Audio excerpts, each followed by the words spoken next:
The first sound she heard upon entering the ballroom was laughter, light and careless, drifting beneath the crystal chandeliers like music meant for someone else.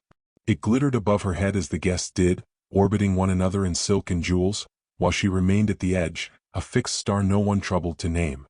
Her gown was dove gray, modest and precisely fitted, chosen for discretion rather than admiration, and it swallowed her slight figure in obedience.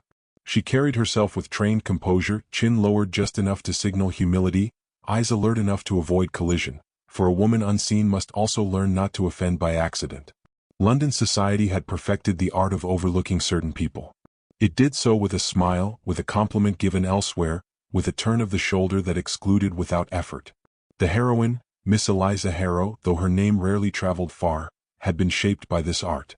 She knew how to wait beside marble columns, how to smooth her gloves while others danced, how to listen without appearing to hear.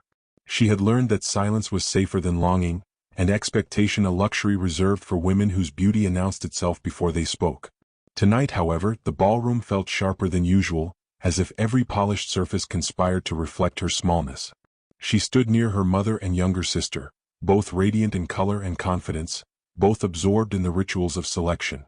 Her mother spoke of alliances and prospects with an air of urgency, while her sister laughed too loudly at compliments meant to secure her future. Eliza was consulted only when needed as an example of restraint, a reminder of what one must endure if one wished to be respectable. It was while standing thus, half-shadowed by a pillar, that she overheard the words that would mark the evening. Two young women, faces flushed with wine and triumph, passed near enough to forget discretion. "Poor Miss Harrow," one murmured not unkindly but without mercy. "So diligent.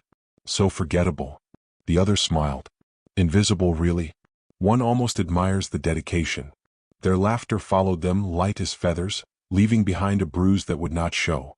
Eliza did not flinch. She had learned long ago that flinching invited further attention.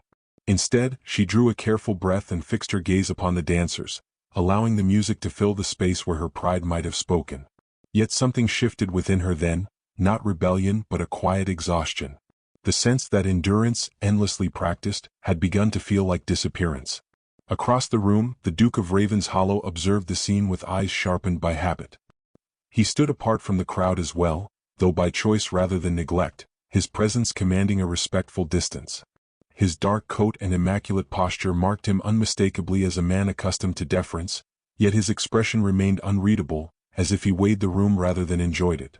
He had little patience for spectacle, less for false intimacy, and he attended such gatherings only because power required visibility. He had not intended to notice her. Yet when the laughter faded, when the air settled, his gaze caught upon a stillness that did not belong to the room. Eliza stood unmoving, hands folded with deliberate care, her face composed to the point of fragility. There was no appeal in her posture, no practiced allure, only a dignity that seemed unguarded and therefore vulnerable. It struck him not as beauty but as truth. Their eyes did not meet. She did not look for him and he did not announce himself. But something passed nonetheless, an awareness as subtle as breath.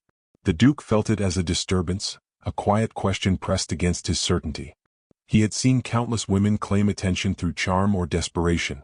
He had rarely seen one disappear so completely while remaining fully present. As the evening progressed, the dance cards filled and emptied, alliances formed and dissolved, and Eliza remained where she was, untouched by the current. Her mother forgot her. Her sister no longer glanced her way. It was as though she had been absorbed into the architecture, another ornament neither praised nor criticized. And yet, with each passing moment, the Duke found his attention returning to that fixed point, unsettled by the ease with which the world dismissed her. When the final waltz began, a ripple of anticipation passed through the room. Eliza prepared, as she always did, to withdraw before the end, to avoid the humiliation of being left behind. She turned slightly, intending to slip away unnoticed, when a shift in the crowd halted her movement. The music swelled. A shadow fell across her path. She looked up then, startled, and found herself facing the Duke of Ravenshollow. His presence was quieter than she had imagined, his voice lower, controlled. "Miss Harrow," he said as though the name were already familiar. The sound of it, spoken with intention, felt like a hand steadying her pulse. The room seemed to recede, leaving only the space between them, fragile and irrevocably altered. For a single breath, she wondered if she had misheard, if the name belonged to someone else, some worthier recipient of his attention. No one had ever spoken it as though it mattered. Around them, conversation stuttered, glances turned sharp with curiosity, yet he did not look away. His eyes held neither amusement nor pity, only an intent calm that suggested decision rather than impulse. Eliza felt the familiar instinct to retreat, to protect herself with humility, but it faltered beneath the weight of being seen. The Duke inclined his head, a gesture both courteous and deliberate, and lowered his voice so only she might hear. "You need not vanish," he murmured, the words scarcely more than a whisper. In that instant, the carefully ordered world shifted, and Eliza understood, with a tremor of fear and wonder, that invisibility had never been safety at all. Tonight it had simply been mistaken for protection. Morning arrived without gentleness. London did not soften its judgments with daylight, it merely delivered them more efficiently. Eliza awoke with the echo of the Duke's voice still lodged in her chest, not as comfort but as disturbance. "You need not vanish." The words had followed her into sleep and returned with her breath, unsettling the careful habits that had kept her safe. She dressed with the same precision as always, binding herself into calm, yet her hands trembled when she fastened the last button, as though some unnamed expectation had slipped beneath her skin. By noon the whispers began. They arrived disguised as concern, carried through drawing rooms and breakfast tables, polished into civility. Her mother received a visit from a distant cousin whose eyes glittered with poorly concealed curiosity. A note arrived and signed advising discretion. Eliza understood at once that the Duke's attention, however restrained, had not gone unnoticed. Society, which had ignored her so completely the night before, now found her suddenly fascinating. Not because she had changed but because power had brushed against her sleeve. She ventured out that afternoon, compelled by routine and a desire to prove herself unchanged. The street was damp from recent rain, the air sharp with iron and smoke. She walked toward the bookshop she favored, her steps measured, her gaze lowered. It was there, among shelves that smelled of ink and dust, that she discovered the first token. A slim volume lay upon the counter, set apart with deliberate care. It was a book of essays, well-bound, the margins faintly marked. Inside the cover, a single line was written in a hand both elegant and restrained, "For what endures when noise fades." Eliza's breath caught. There was no signature, yet the intention was unmistakable. The gift was not lavish, not romantic by society's standards, but it was intimate in a way that unsettled her. Someone had seen how she lingered over words rather than mirrors, how she found solace in thought rather than applause. She purchased the book with trembling fingers, keenly aware of the shopkeeper's curious glance, and left with the weight of it pressing against her chest like a secret. That evening the secret became rumor. At dinner, her sister spoke lightly of the Duke, feigning indifference too carefully practiced. Her mother watched Eliza with new calculation, measuring her worth as one might reassess a neglected asset. Eliza said little, her appetite vanished, the book hidden beneath her pillow upstairs like contraband. She had not been invited into a romance, she had been pulled into a negotiation she did not yet understand. The Duke, for his part, found no rest in restraint. He had intended the book as acknowledgment, nothing more. Yet throughout the day, his thoughts returned to the moment she had looked up at him, uncertainty flickering across her composure. He recognized in her a refusal to beg, a strength that did not announce itself. It unsettled him more than beauty ever had. By evening, his name was already being paired with hers in murmured speculation, and he understood that silence would not protect her now. They encountered one another again at a small gathering 2 nights later, hosted under the pretense of charity. The room was quieter than the ballroom, its light softer, the scrutiny more precise. Eliza felt it at once, the shift in how she was regarded. Eyes followed her movements. Smiles lingered too long. She sensed the trap forming, the pleasure society took in elevating only to wound. When the Duke approached, the air tightened, anticipation rippling outward. Their exchange was brief, impeccably polite.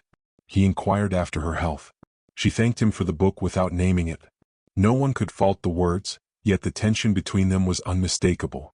It was then that someone laughed, a single deliberate sound, and remarked upon ambition cloaked in humor. Eliza felt the familiar heat of shame rise, sharper now because it was shared. Before she could retreat, the Duke spoke, his tone mild, his authority absolute. "Miss Harrow has shown nothing but discernment," he said. "I admire that in any company." The room stilled. The remark was neither defense nor declaration, yet it drew a line impossible to ignore. Eliza's name settled differently after that, weighted with consequence. She excused herself soon after, her pulse unsteady, her mind reeling. Outside, the night air cooled her face but not her thoughts. She understood then that attention was not rescue. It was exposure. And somewhere behind her, within walls that echoed with judgment, the Duke watched her go, aware that by speaking, he had altered not only her fate but his own. The garden lay in a hush that felt deliberate, as though the world itself had stepped aside to listen. Twilight softened the sharp edges of the estate, blurring stone into shadow and turning the air cool with promise. Eliza moved along the gravel path with careful steps, her shawl drawn close, every sense alert to the improbability of her summons. The invitation had been written with impeccable restraint, requesting her presence not as a spectacle but as a conversation, and that distinction alone had unsettled her more than scandal ever could. She paused near the yew hedge, uncertain, her breath fogging faintly. 4 days she had lived beneath scrutiny, each gesture weighed, each silence interpreted. Society had not forgiven the Duke's words, it had merely sharpened its interest. Eliza felt herself stretched between fear and a fragile curiosity she scarcely dared name. She told herself she had come to defend her dignity, to end whatever misunderstanding had taken root. Yet her heart betrayed her, beating faster at the thought of his voice. He emerged without ceremony, as if the shadows had shaped themselves into him. The Duke of Ravenshollow inclined his head, his expression composed but intent, and gestured toward a stone bench half hidden by climbing roses. "Thank you for coming," he said quietly. The formality of the words could not conceal the weight beneath them. Eliza inclined her head in return, seating herself with measured grace, her hands folded to still their tremor. For a moment neither spoke. The garden breathed around them, leaves whispering, a distant fountain marking time. Eliza had learned to endure silence as dismissal, but this felt different, attentive, deliberate. It was she who broke it first, compelled by the pressure of unspoken consequence. "My lord," she began, her voice steady despite herself, "your kindness has placed me in an untenable position." The admission cost her more than she wished to show. His gaze sharpened, not with defensiveness but with something like regret. "That was not my intent," he replied. "Yet I see now that intent matters little once attention has been drawn." He paused, choosing his words as one might choose a path through unfamiliar ground. "I wish to acknowledge what others ignored. I did not anticipate how quickly acknowledgment would become accusation."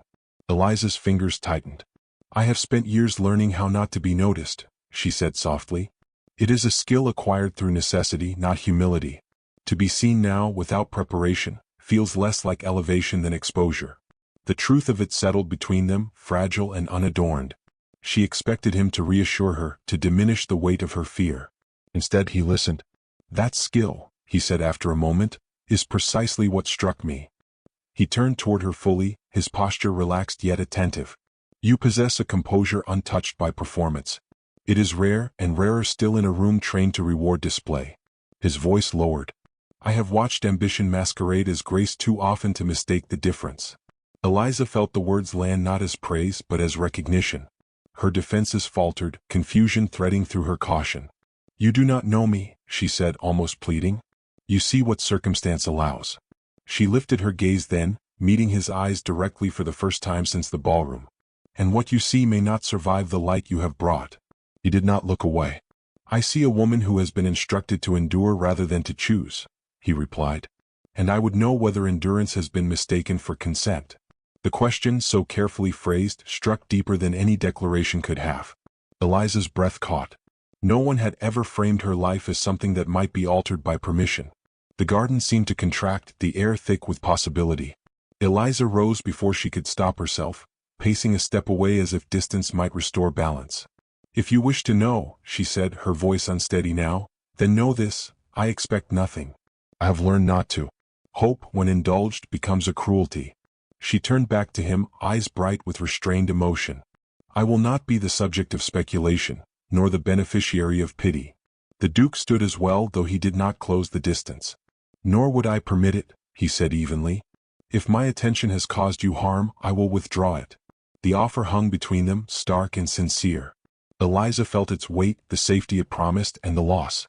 Withdrawal would restore her invisibility, but it would also confirm what she had always feared, that being seen was temporary, conditional. She surprised herself by shaking her head. "Do not withdraw," she said quietly. "Not yet." The words felt like a fracture, a small rebellion against years of caution. "But understand this, my lord. I cannot bear being chosen as a curiosity. If you speak my name again, let it be with purpose. Her voice steadied as she finished.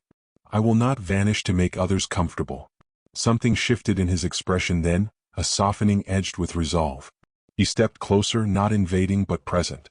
Then hear me, he murmured, lowering his voice until it belonged only to them. I have no interest in curiosities. I am drawn to what remains when spectacle fails. He paused, allowing the silence to absorb the truth of it. And I will not speak your name without intention.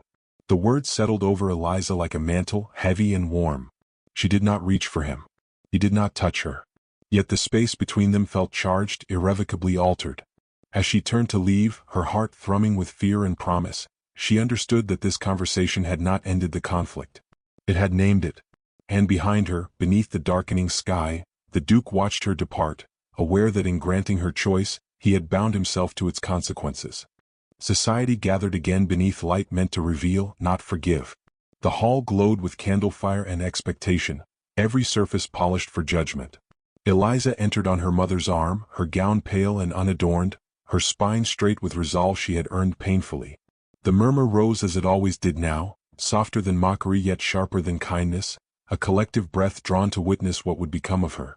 She felt the Duke before she saw him, a steadiness in the room that refused to bend to rumor. He stood near the musicians, listening rather than performing, his presence altering the rhythm of attention. When their eyes met, there was no question, only acknowledgment, as if the garden's hush had followed them indoors. Eliza inclined her head. He returned the gesture, equal, deliberate. Conversation swelled, pressing inward. Names fluttered, alliances shifted. Eliza was approached by smiles weighted with inquiry, compliments shaped like tests. She answered with calm precision, offering nothing she could not afford to lose. The skill of endurance served her now as armor. Yet each moment extended felt like standing beneath a lens, magnified by his proximity and her refusal to hide. The music changed, a waltz announced with ceremonial certainty. Custom dictated selection, hierarchy affirmed by movement. Eliza prepared to step aside, habit guiding her feet when the Duke moved. He crossed the space with measured steps, not hurried, not hesitant, and the room adjusted around him. He stopped before her, offered his hand and said her name. There was a pause long enough to bruise. Eliza felt every eye sharpen, every assumption gather its courage. She looked at his hand, then at his face, searching for mercy or spectacle. Finding neither, she placed her gloved fingers in his palm. The contact was brief, correct, yet it steadied her breath as nothing else had. They joined the floor. The first turn was precise, their steps aligned by courtesy rather than intimacy. Whispers threaded the music, rising and falling like surf. Eliza kept her gaze level, her movements restrained, refusing both apology and display. The Duke guided without possession, his touch light, his attention absolute. In that measured orbit, the world narrowed to count and breath. As they moved, he spoke softly, words shaped for privacy. You are not an experiment, he said, nor an answer to anyone's boredom. Eliza's pulse stuttered. She answered without looking at him. Then do not make me one. His grip adjusted, a subtle promise. I will not. The dance ended too soon. Applause followed, polite and stunned. He released her hand at once, bowing with formality that acknowledged her autonomy. The distance was deliberate, a shield against misinterpretation. Yet the damage, if damage it was, had been done. Eliza felt it in the altered air, the recalibration of regard. Later, when supper was announced, a voice cut through the rustle of silk. It questioned motive, cloaked in humor. The Duke did not raise his voice. He raised a fact. I act where I choose, he said, and I choose with care. Silence answered him, complete and instructive. Eliza excused herself before gratitude could be demanded. In a side corridor, away from eyes, she paused, breath unsteady. The Duke joined her, stopping at a respectful distance. I said I would speak your name with intention, he murmured. Tonight I have done so. She met his gaze, fear and resolve balanced like twin flames. Intention invites consequence, she replied. I am prepared for neither retreat nor rescue. He nodded once. Nor am I. Footsteps approached. He stepped back, restoring propriety. Eliza returned to the light changed, knowing the line had been crossed openly. As the evening closed around her, she understood the truth beneath the spectacle. He had claimed nothing she had not allowed, yet the world would demand payment all the same. She felt the cost already tallying itself, subtle and relentless. Averted gazes held longer meaning, invitations weighed with strategy, kindness sharpened into currency. Her mother's smile, when it came, was newly careful, as if Eliza were glass that might appreciate or shatter. The sisters' laughter thinned. Eliza carried these shifts without complaint, recognizing the familiar lesson wearing a different coat. Across the room, the Duke bore his share of consequence. Old allies measured him, calculating risk against favor. He accepted their looks without flinching, answering only when addressed, his composure a public vow. He had not promised rescue, he had promised intention. The distinction mattered to him and he would defend it. When the evening drew toward departure, rain began to mark the windows, soft at first, then insistent. Carriages were called. Cloaks gathered. Eliza waited, composed, until her name was spoken again, quietly at her shoulder. The Duke did not offer his arm. He offered information. "Tomorrow," he said, "my household will host a small musicale. You are invited should you wish to come. Attendance will be noted." He met her eyes. So will absence. The choice settled into her like weight and wing together. She answered with the truth she could afford. "I will consider it." He inclined his head, accepting the boundary. As he stepped away, the rain found its rhythm, and Eliza understood the shape of the road opening before her. Narrow, visible, and impossible to walk unseen. Outside, the night received her with cool resolve. Wheels turned, hooves struck, and London resumed its measured cruelty. Eliza leaned back, counting breaths, letting fear arrange itself beside courage. The Duke's invitation echoed, not as command but as consequence. Tomorrow would ask for more than endurance. It would ask for choice, spoken aloud, and the price would be visibility. She closed her eyes, knowing the city would not look away now, and that whatever came next would be witnessed, weighed, and remembered, because a single dance had taught the room her name, and the whisper that followed it had learned how to stay. Nothing would be quiet again, not for her, not for him, not for society after tonight ended. Morning arrived clean and unflinching, rinsed by the night's rain. Eliza rose before the house stirred, the city beyond her window pale and undecided. The Duke's invitation lay folded on her writing desk, unadorned, impossible to mistake for anything but intention. Attendance would be noted. Absence too. She understood now that silence was no longer neutrality, it was a decision that spoke loudly in a world trained to interpret restraint as consent to erasure. She dressed with deliberate care, choosing simplicity over strategy. Her gown was soft ivory, her hair arranged plainly, her expression calm not from certainty but resolve. When she descended, her mother watched with a look sharpened by calculation and hope in equal measure. No blessing was offered, no prohibition. Eliza did not seek either. She stepped into the carriage with the steadiness of someone who had accepted that dignity was no longer private property. The Duke's house stood quieter than expected, its doors open not to spectacle but to listening. Music drifted through rooms arranged for gathering rather than display, and the guests, fewer and more discerning, measured one another with caution. Eliza entered without announcement. For a breath the room held. Then it resumed, altered but intact. She felt the difference immediately, curiosity tempered by respect, judgment slowed by the Duke's presence.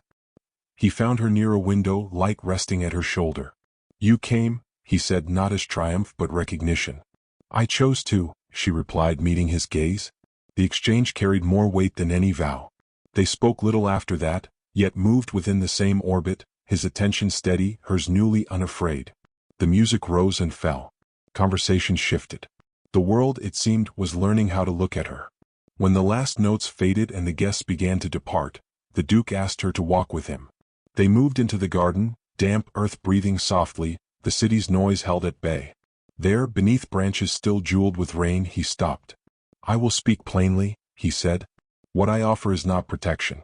It is partnership. The cost will be scrutiny, resistance, and the loss of ease. The gain is choice shared." Eliza listened, the quiet inside her no longer emptiness but space. "I have endured without choice," she said. "I will not enter another silence wearing a kinder name." He inclined his head. "Nor would I ask you to." He waited. She felt the moment settle, the past releasing its grip. "Then choose me openly," she said, voice steady. "Or do not choose me at all." He answered without hesitation, stepping into the truth of it. "I choose you," he said, not loudly, not for witnesses, but with a finality that altered the ground beneath them. The words were not possession. They were alignment. Eliza felt the shift like breath after long restraint. She did not thank him. She did not bow. She stood beside him, equal in the light. The city would speak, she knew. It would measure, resist, relent. But for the first time she understood that visibility, once feared, could be claimed. As they turned back toward the house, the rain began again, gentle and persistent, and Eliza welcomed it, knowing the world would not forget her now, because she had learned how to be seen without vanishing, and he had learned how to choose without whispering.